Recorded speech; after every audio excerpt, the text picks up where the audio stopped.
Hello wonderful people, this is Vipasha with a video tutorial for DressMyCraft demonstrating some cool uses of the products of the month, DMC paper pack and the group called tool set. I have designed my own version of the very popular altered embroidery hook. It's one of the projects that always fascinated me and I thought that it's high time now that I design one of my own. So as you can see, you might have seen many inspirations of these fabulous cardstocks and specifically used in flower making worldwide, and the group gold set, which is used for clay modeling, clay flowers, or for even the embossing the paper flower cutouts to create realistic customized paper flowers. They come in 4 varying sizes and 3 of them has the pointed nib on the other end, which is used for making holes, piercing, and many techniques that I'll be showing you in making my canvas. So these fabulous papers are 250 GSM and is apt for any art form, starting from card making, flower making, scrapbooking, mini folio albums, journaling, and mixed media, or even the 3D paper crafts. So today for my canvas, I have selected the Floral Exotica cardstock for my canvas mainly because of its more water absorbent quality compared to the Oriental, as I was going to create some marble watercolor technique for my background with the distress inks and water. However, the Oriental cardstocks are stiffer than the exotic ones, but as I had a matte board to support my canvas, I was fine with not having a sturdier art base specifically for this purpose. As you can see, I have added glue between the matte board and my Floral Exotic cardstock, which I have cut down in the shape circle just to fit my embroidery hook.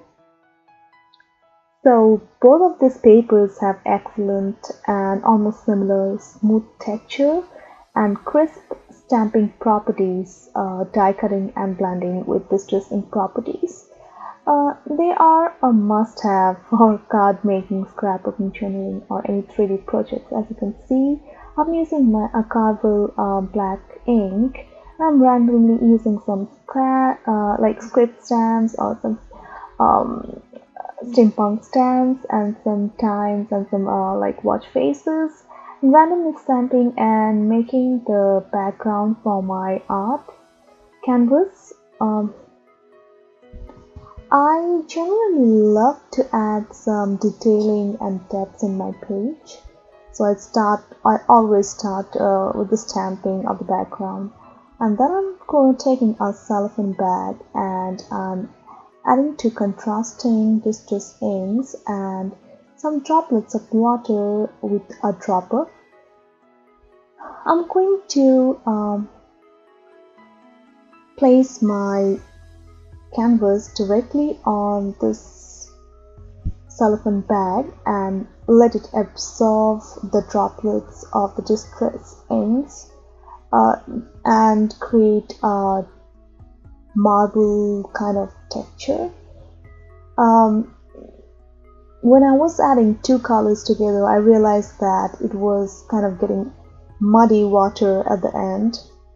Then I decided to layer it one by one, like add the blue layer and then let it dry using the heat tool, and add the pink one just to have 2 different layers so that they don't end up being a muddy texture at the end.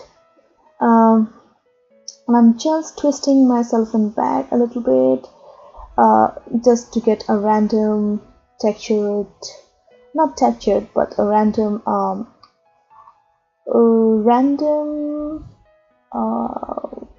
what should I say, it's like marble kind of effect. You can even use a straw to create this effect. There are you can find an amazing cool way of making some water flowing techniques using straws, droppers and stuff. So yeah, this is really a very easy and a very smart way of adding very quick textured color textures in your background if you are not into too much loud colors like me. So yeah, I'm kind of, I like pastel hues and stuff, so yeah, you can use any two complementary distress ink, and they are very smart and easy way to apply quick textures for your art pieces. So I'm using the heat tool to dry it off after each layer, and I'm just continuing it for several times until I'm quite happy with the end effect of the background that I was after.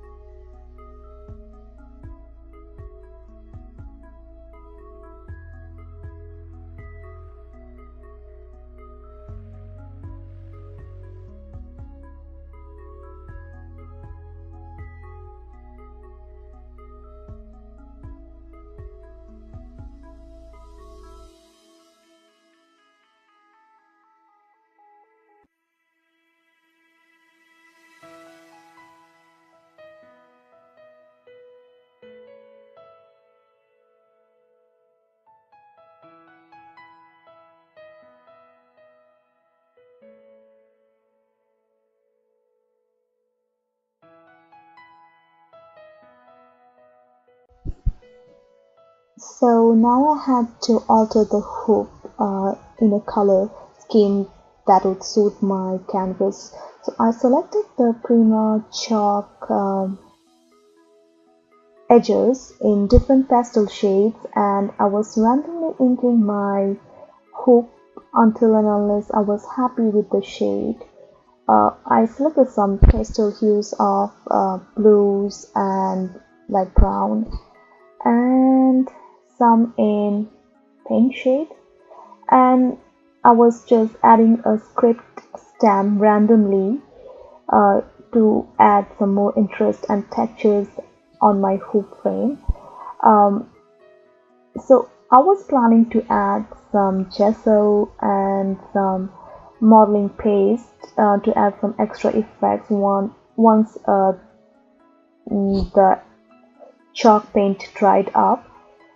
So as you can see, I'm just adding a random gesso and just going to give it a shabby chic kind of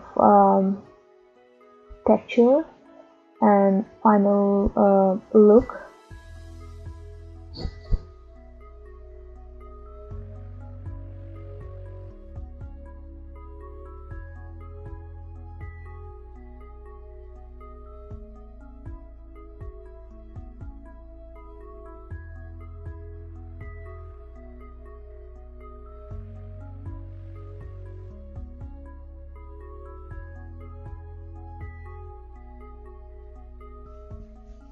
Now I'm going to add some texture paste on my background, and I'm going to use my groove tool to create some interesting effects on my texture.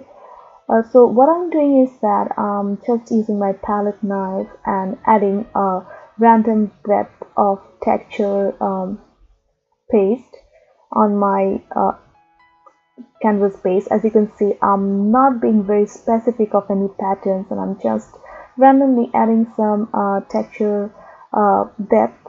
So I'm going to use my my group tool next, and the biggest size in it, and I'll show you in a few minutes. The group tool has the biggest one, sorry, it has like 2 groups in it, and it just gives an amazing texture, amazing lining kind of look. So if you draw some random designs in it, designs with it, so there are like 4 sizes. So I selected the biggest one and try to make some designs, and it has got 2 tooths, so it's kind of gives a funky spiral kind of design. So just use a flat base and randomly apply some design in your textured base, and I'm going to use some colors again in shades of pink and blue from dilution sprays. I'm using a dropper and I'm diluting the paint as much as possible because I was after a very subtle hue, and I'm just letting it flow through the lining of the texture that I created using the group tool over the textured paste. I'm trying to absorb the extra color using my wet wipes.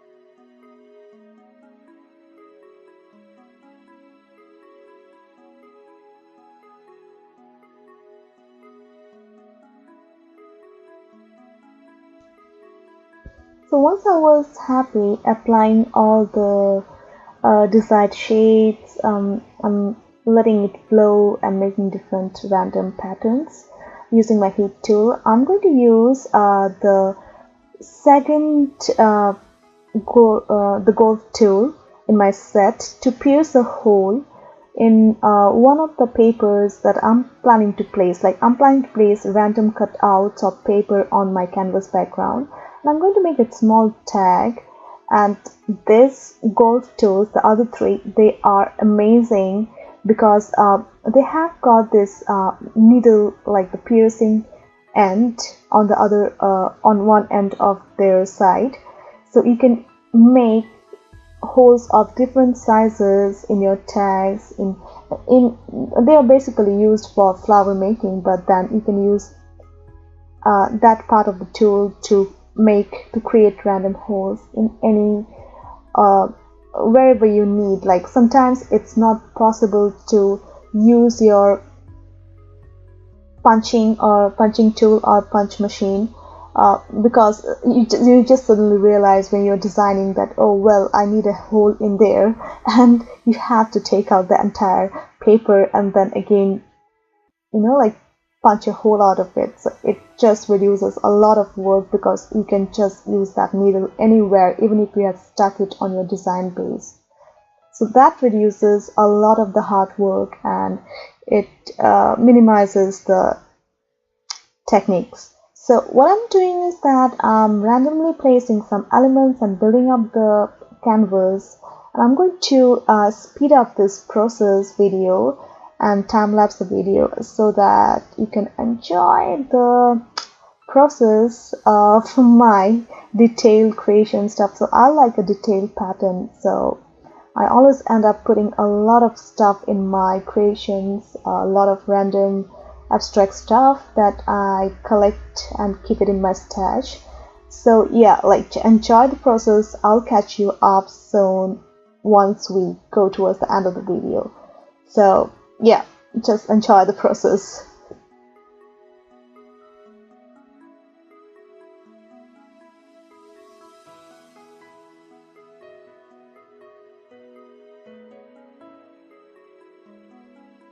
So I'm done adding all the tips and bits and random pieces and abstract items on my canvas, and this is the beautiful I created a beautiful look of seam binding ribbons, which I have colored using my distress ink in different shades just to match my frame. I'm using some hem cord to add some extra effect and some laces, trims and stuff. So I hope you enjoyed watching the video and the entire process. And if you liked the video, give me a thumbs up and don't forget to subscribe the video. Thank you so much for being with me. Have a great day.